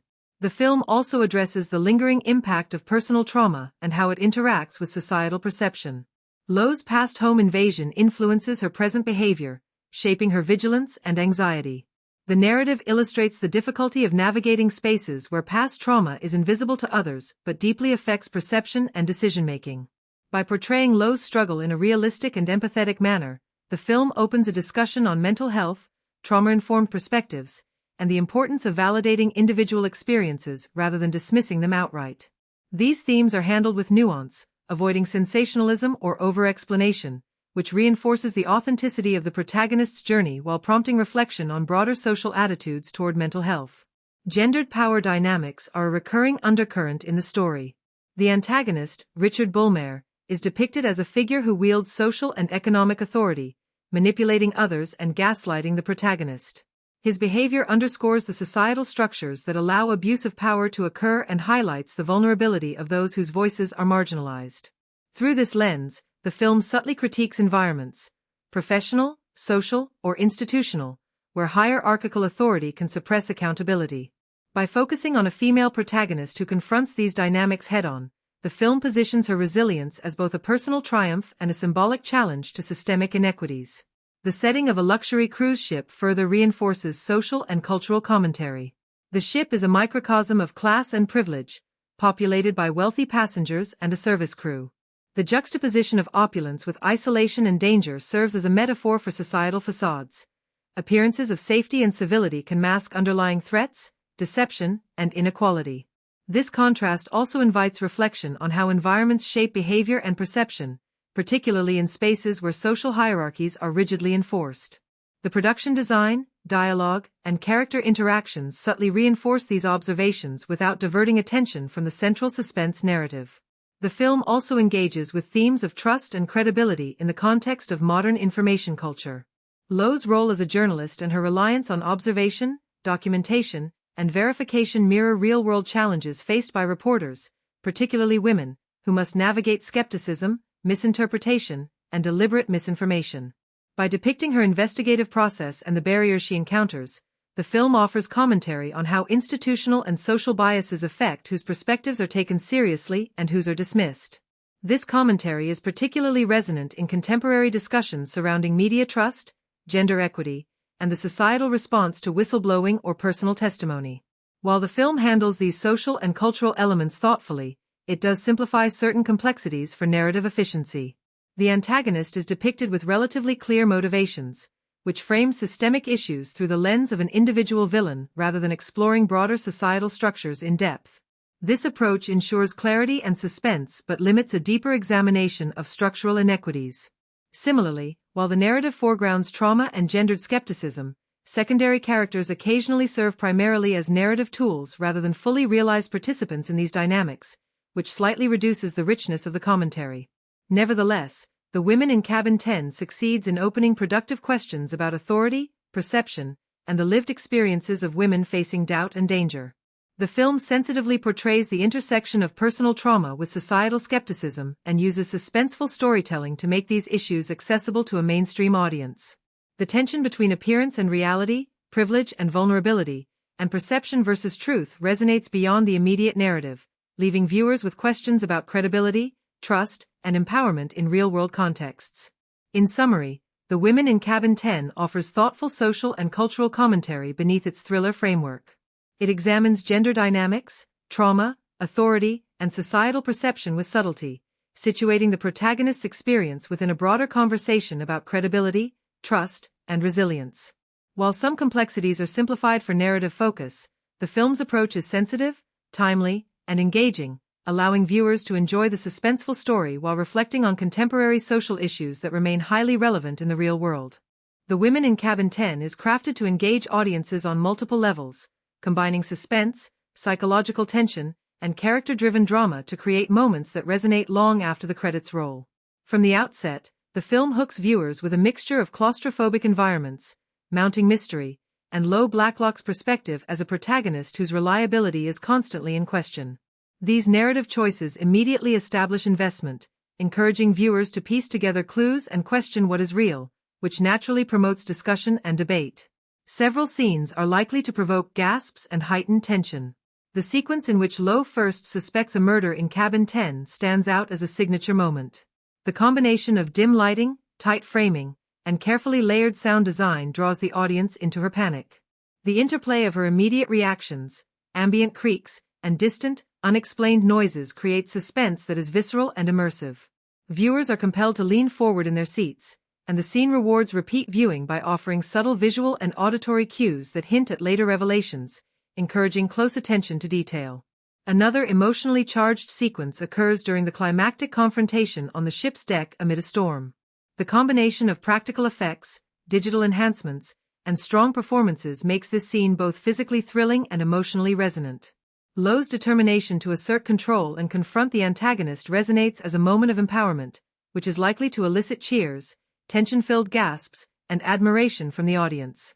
The stakes feel tangible, and the visual drama of crashing waves and wind-blown decks heightens the emotional impact. This scene is particularly rewatchable because the choreography of suspense, dialogue, and environmental elements contains layers that viewers can notice anew on subsequent viewings. Moments of quiet psychological tension also foster engagement. Scenes where Lo pieces together clues or interacts with seemingly benign passengers reward attentive viewers. Subtle visual details, like reflections in glass or half-heard conversations, can be missed on a first watch but become apparent upon reviewing, providing a sense of satisfaction for detail-oriented audiences. These sequences are ideal for sparking discussion, as viewers can debate whether Lo's interpretations are correct or whether they missed narrative hints, naturally encouraging fan theories and commentary. Dialogue-driven interactions provide opportunities for both emotional resonance and audience reflection. Exchanges between Lo and Ben, the fellow journalist, often blend camaraderie, mild tension, and moments of levity. These interactions can make viewers smile or nod in recognition, providing relief from the suspense while deepening character investment. The chemistry and subtle subtext in these exchanges encourage viewers to revisit lines or share favorite moments, particularly on social media platforms. Key one-liners or understated observations can easily become GIF-worthy content because they capture both personality and tension in a single beat. The film also creates moments that elicit empathy and introspection. Lo's vulnerability, particularly in sequences where she reflects on past trauma or confronts her own fears, draws the audience into her emotional world. These quieter moments are powerful hooks for viewers who connect with character-driven storytelling. They invite reflection and discussion about personal resilience, the effects of trauma, and the reliability of perception. Such scenes encourage longer-term engagement, as viewers may relate them to broader social and psychological themes and return to the film to explore these layers further. Suspenseful misdirection and red herrings further enhance engagement. The narrative strategically plants ambiguity, prompting viewers to speculate about character motives and possible outcomes. This design ensures that audiences are actively participating, rather than passively consuming the story, which increases investment and promotes discussion post-viewing. Fans are likely to analyze clues, debate who is trustworthy, and discuss alternative interpretations, particularly regarding minor details that hint at larger narrative truths. Visually striking or dramatic sequences also contribute to audience interaction. The use of reflections, shadowy corridors, and isolated cabins creates moments that are likely to be captured in GIFs or short clips for sharing. Iconic imagery, such as Lo observing Cabin 10 from a distance or standing on the deck during a storm, is both cinematic and emotionally charged, providing viewers with content that is highly shareable while encapsulating the film's suspenseful tone. In summary, The Women in Cabin 10 engages audiences through a careful mix of high-stakes suspense, psychological tension, character-driven emotion, and visual storytelling. Key sequences, including the Cabin 10 discovery, climactic deck confrontation, and reflective quieter moments, deliver gasps, empathy, and debate opportunities. Subtle details and red herrings encourage close attention and repeat viewing, while dialogue and visual beats create moments primed for social sharing and fan analysis. The film's design ensures that viewers are emotionally invested, intellectually engaged, and visually stimulated, providing both immediate thrills and long-lasting engagement. The Women in Cabin 10 can be effectively compared to several notable films in the psychological thriller and suspense genres, particularly those that explore isolation, unreliable perspectives, and claustrophobic settings. One immediate comparison is to Alfred Hitchcock's classics, such as Rear Window and Vertigo, which similarly place protagonists in situations where perception is limited and danger is both imminent and ambiguous. Like Hitchcock's work, The Women in Cabin 10 uses tight framing, confined spaces, and limited viewpoints to heighten tension, forcing audiences to share the protagonist's uncertainty. The film borrows Hitchcockian suspense techniques, particularly in the slow reveal of crucial information and the careful manipulation of audience expectations, yet it updates these elements with contemporary visual storytelling and a modern female lead, providing a fresh perspective while honoring classic thriller sensibilities. Another point of comparison is the 2016 thriller The Girl on the Train, which also features a female protagonist grappling with trauma and unreliable perception. Both films explore the intersection of memory, observation, and doubt, emphasizing how protagonists must navigate skepticism from others while piecing together a mystery. In The Women in Cabin 10, Lo Blacklock's investigative process mirrors Rachel Watson's methodical yet flawed reconstruction of events, but the cruise ship setting introduces a new layer of isolation and visual drama that differentiates it from landlocked or urban thrillers. The film reinvents the formula by situating the suspense in a moving, enclosed environment, which not only heightens tension but also allows for dynamic cinematography and creative set design that amplify the psychological stakes. The Women in Cabin 10 also draws comparisons to thrillers such as Panic Room and The Shining, both of which use confined spaces to generate anxiety and vulnerability. The ship functions similarly to the isolated house or secure room, limiting escape routes and forcing confrontation in a contained environment.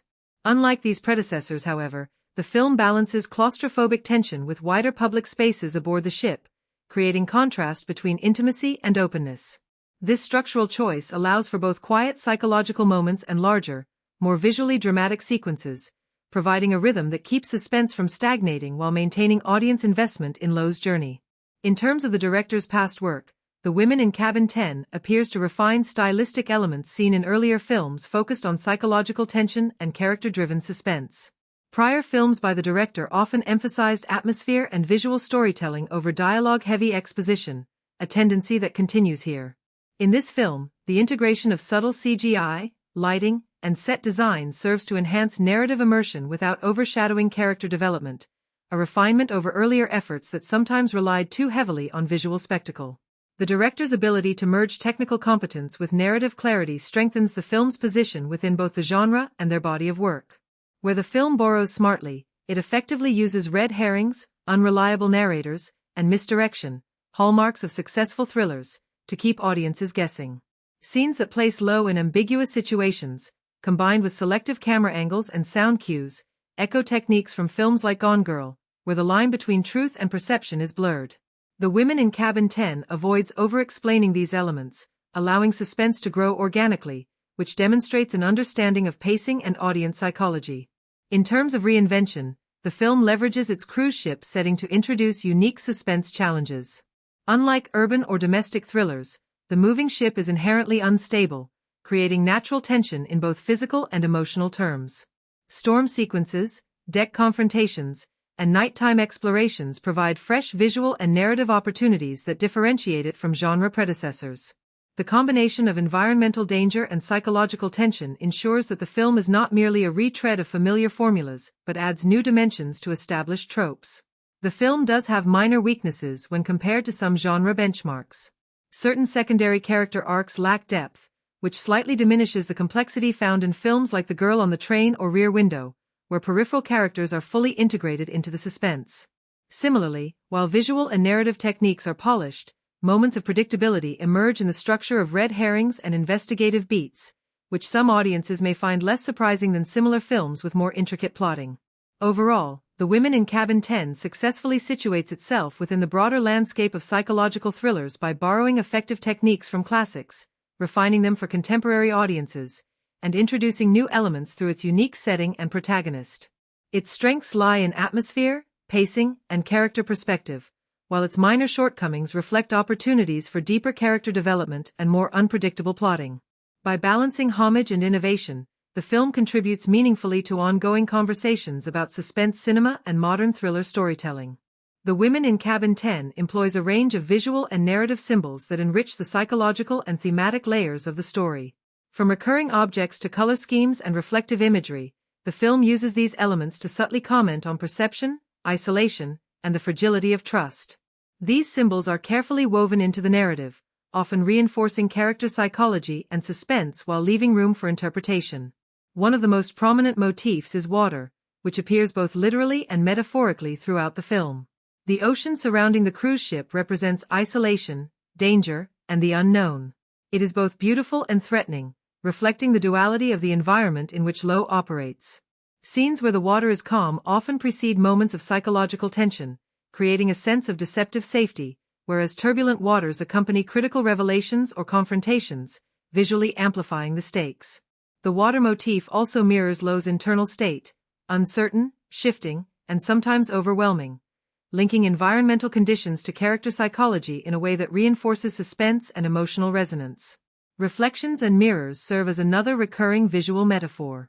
Lo frequently observes her surroundings through reflective surfaces, whether in cabin windows, polished railings, or mirrored walls. These reflections underscore themes of perception versus reality and the unreliability of memory.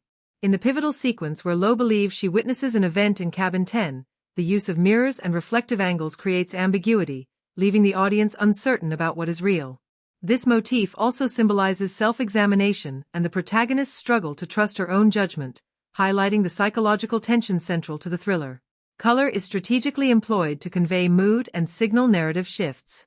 Cool tones, including blues and grays, dominate scenes of isolation, investigation, and suspense, reinforcing a sense of detachment and unease. In contrast, warmer colors, such as golds and ambers, appear in public spaces like lounges and dining areas, emphasizing comfort and opulence. These warmer tones, however, are often juxtaposed with hints of shadow or obstruction, subtly reminding viewers that appearances can be deceptive. The contrast in color palettes also mirrors the thematic tension between safety and threat, the familiar and the unknown, and the protagonist's internal versus external reality. Cabin 10 itself functions as a powerful symbol. It represents both a literal mystery and the fear of unseen danger. Its closed door is a threshold between knowledge and uncertainty, safety and threat. Throughout the film, Lo's focus on Cabin 10 parallels her attempts to navigate the ambiguity of truth, as she oscillates between belief and doubt. The cabin becomes a locus for the narrative suspense, embodying the unknown elements of both the environment and the human psyche. Its presence is echoed in repeated shots, framed to maximize tension and symbolic weight, reinforcing the narrative and thematic stakes. Small objects also carry symbolic meaning. Lo's notebooks, recording devices, and investigative tools are extensions of her agency and vigilance, symbolizing her attempt to impose order on chaos. Conversely, objects such as luggage, keys, or misplaced items often signal disruption or deception, alerting both Lo and the audience to underlying threats. These items are not merely props but narrative instruments that support suspense and reinforce the psychological state of the protagonist. Sound design works in tandem with visual metaphors, particularly with recurring auditory motifs. The creaking of the ship, distant footsteps, and the subtle lapping of water function as both literal cues and symbolic reminders of vulnerability and uncertainty. These sounds underscore the omnipresence of potential danger and the tenuous line between perception and reality, reinforcing the film's central psychological themes. The film also uses framing and spatial relationships as metaphors. Tight corridors, long deck vistas, and obstructed sightlines create visual representations of constraint, isolation, and the search for truth. Lo's positioning within these spaces often communicates her psychological state, centered in open areas during moments of clarity, confined in narrow passages when doubt or fear prevails. This spatial symbolism reinforces both suspense and character development, subtly guiding audience interpretation. In summary, The Women in Cabin 10 integrates symbolism and metaphor across its visual and narrative elements to enhance psychological depth and thematic resonance. Water, reflections, color, the recurring motif of Cabin 10, and strategically placed objects serve as layered devices that connect environment, character, and theme. The careful use of sound and spatial framing complements these symbols, creating a cohesive network of meaning that rewards attentive viewing. These recurring motifs reinforce themes of perception, isolation, and trust while heightening suspense, making the film rich with subtext that invites re-examination and discussion long after the story concludes. The Women in Cabin 10 is a standalone psychological thriller rather than part of a franchise, but it can be contextualized within broader trends in suspense cinema and literary adaptations. The film is based on the 2016 novel by Ruth Ware, which already situates it within a recognized body of work in the psychological thriller genre. As an adaptation, the film must navigate the challenges of translating written suspense into visual and auditory storytelling while remaining faithful to the source material and satisfying both readers and new audiences. In doing so, it preserves essential plot elements, character motivations, and the story's atmospheric tension, while also making selective adjustments to heighten cinematic impact. From a narrative continuity perspective, the film pays close attention to the book's structural framework.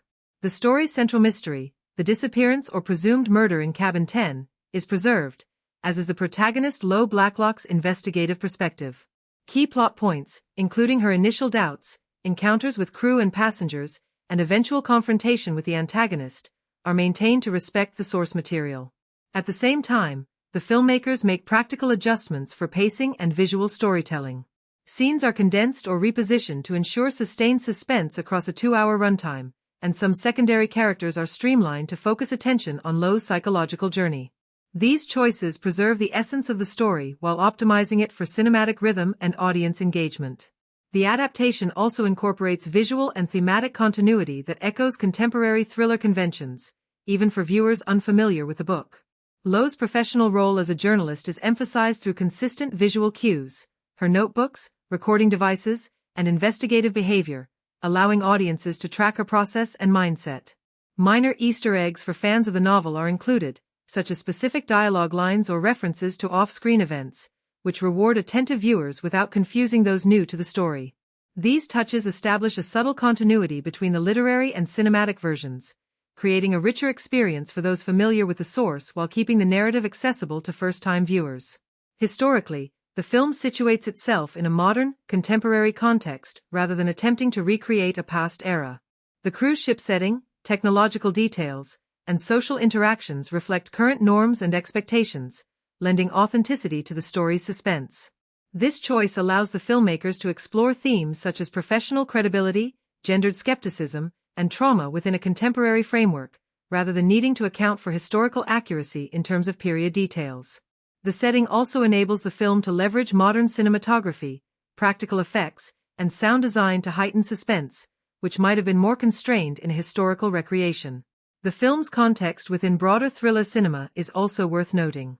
While not part of a direct franchise, it engages in a dialogue with similar standalone thrillers and serial adaptations, including works such as Gone Girl, The Girl on the Train, and Agatha Christie adaptations. The narrative, stylistic choices, and character archetypes resonate with audiences familiar with the genre while maintaining a distinct identity through the isolated cruise ship setting and Lowe's perspective. This positioning allows the film to be both self-contained and part of a larger cinematic conversation about contemporary psychological thrillers, particularly those focusing on female protagonists navigating unreliable environments.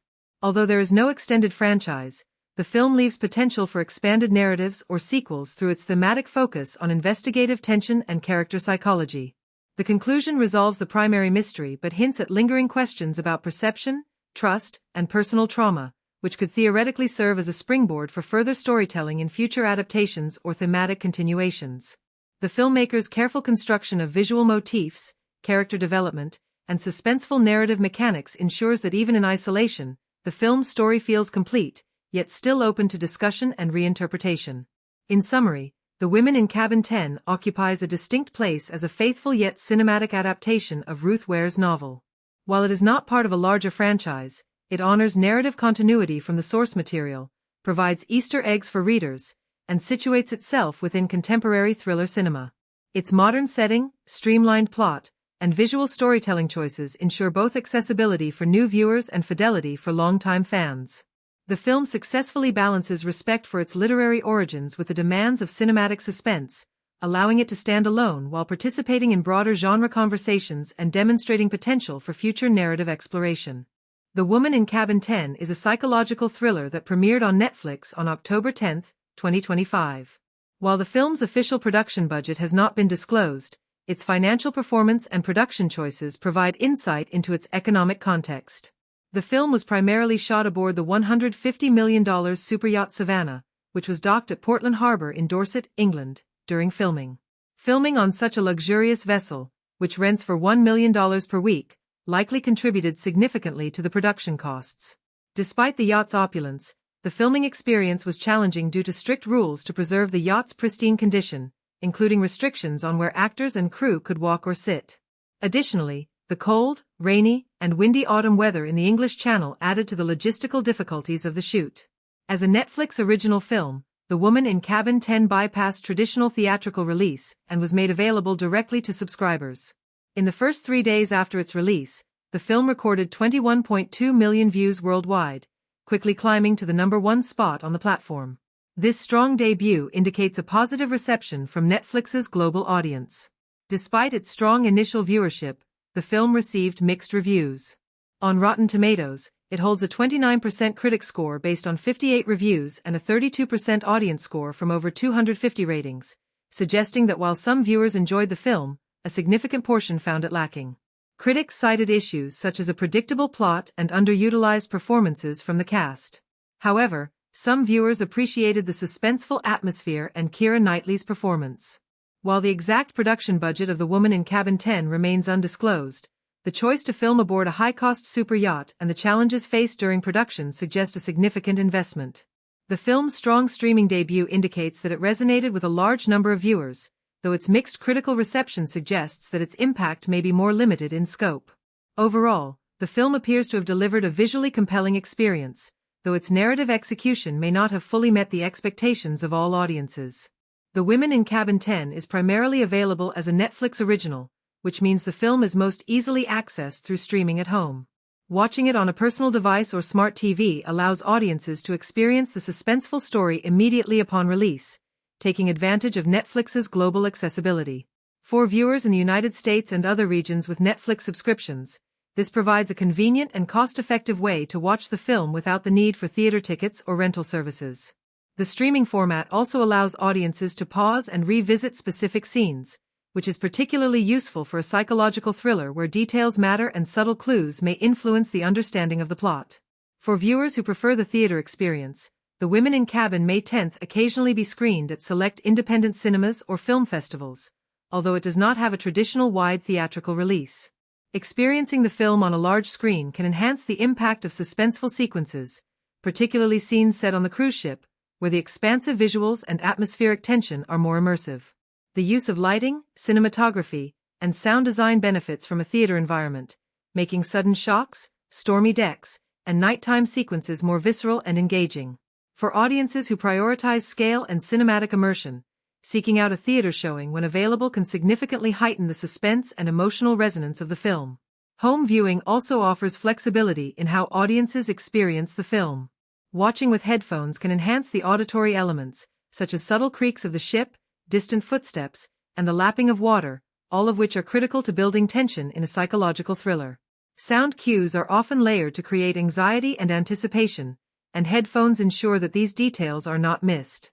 For viewers interested in analyzing the film's narrative intricacies, character behavior, or visual symbolism, the home setting allows for repeated viewings and careful attention to detail, which can deepen appreciation for the director's choices and the story's complexity. The convenience of streaming also supports communal viewing. Families or small groups of friends can watch together, providing opportunities to discuss plot points, character motivations, and suspenseful twists in real time. The interactive element of predicting outcomes or debating the reliability of the protagonist can make the viewing experience more engaging and memorable. Additionally, streaming allows audiences to watch at their own pace, which is advantageous for viewers who may want to take breaks during tense sequences or revisit sections for clarity, reinforcing the film's rewatchability. While rental or purchase options on other digital platforms may be limited, Netflix's distribution ensures that the film is easily accessible to a broad audience without extra fees beyond the subscription. This accessibility aligns well with the modern viewing habits of U.S. audiences, who increasingly favor streaming over traditional theater attendance for convenience, cost, and the ability to control their viewing environment. For viewers who value suspense and attention to detail, the ability to pause, rewind, and rewatch scenes adds an interactive dimension that enhances the psychological tension and encourages deeper engagement with the plot. For those considering the optimal way to watch, the context depends on what the audience values most. If immersion in suspenseful visuals, large-scale set design, and dramatic storm sequences is a priority, seeking a theater showing can provide the most intense experience. If convenience, control, and repeated viewing for detail-oriented analysis are preferred, streaming at home on a smart TV with headphones is ideal. Casual viewers who want to enjoy the story without deep analysis can comfortably watch on any standard television or personal device, enjoying the narrative as it unfolds without missing key plot points. In summary, The Women in Cabin 10 is most readily experienced through Netflix streaming, providing accessibility, convenience, and flexibility for viewers in the US and worldwide. While theater screenings can enhance the scale, suspense, and immersive qualities, home viewing offers advantages in terms of detail, repeated access, and auditory engagement through headphones. The film's design accommodates both casual and analytical audiences, allowing viewers to select the context that best matches their preferences while fully engaging with the suspenseful and psychologically charged story. Whether streamed on a large television, watched with immersive headphones, or viewed in a theater when available, the film provides a gripping experience that rewards attention to detail, makes suspense tangible, and offers opportunities for repeated engagement and discussion. If you enjoyed this video and would like us to provide reviews of every kind of movie, please remember to like, comment, share, and subscribe to our channel. Have a great day, and we'll see you in the next video. Goodbye.